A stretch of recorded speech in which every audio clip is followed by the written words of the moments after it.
In 1920, some US juice manufacturers would sell their wares as a brick. People could add the brick to a gallon of water to reconstitute the juice. On the packaging was a warning that virtually all their customers would ignore. Why? I've got to sit out of this question. I know this one. So I'm going to sit out. Sabrina and Melissa, this one's on you. Okay. Do not bite the juice bar. I would be tempted immediately. Take a little crunch. Yep. Well, they still sell that frozen juice concentrate. And I had to be talked out at one point. The first time I saw that, they were like, "Oh, what do you do with this?" And someone was like, "Oh no, it's like a frozen dessert. You just kind of lick." And I kind of got to hear, and they're like, "No, don't do that. Don't do that." Love that. I still wish I had. I still wish I'd experienced that. I might go and buy some frozen juice shortly and just live out the dream. Life is too short not to eat the forbidden snack. This is terrible advice. Cut it. Tom Scott plus a juice bar. Which, incidentally, is something you can win out of a slot machine. So There you go. Okay, Melissa. What do you think? Well, what else would people do with it other than... Okay, hold on. What type of warnings do we usually ignore? I ignore ones that are like, wait, use this specific, like, if it's like, use bread flour, I'm like, I'm sorry. I only have one flour available. It's called all-purpose.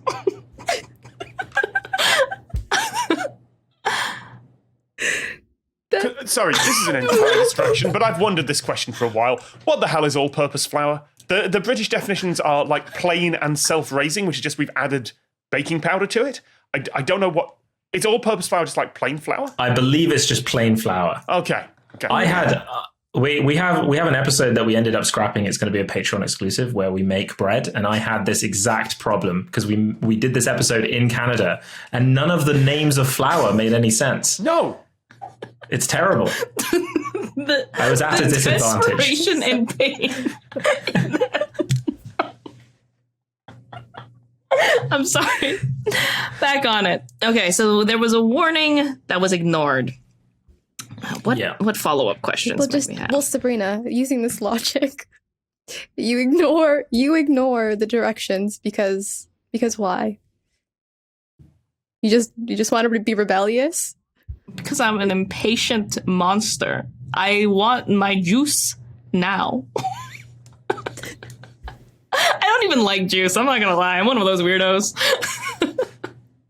Okay, so the warning was written like with a nod and a wink. Like not actually, they didn't have an emoji, but like, you know what I mean?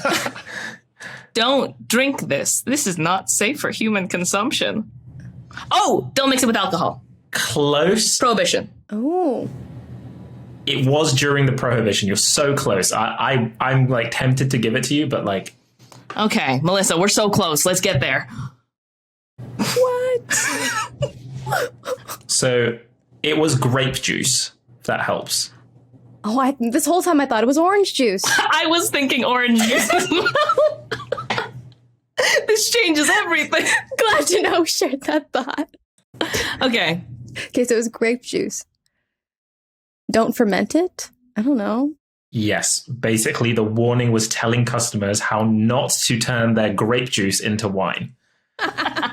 So it was like, oh no, if you follow these instructions, you might accidentally have wine. That would be terrible.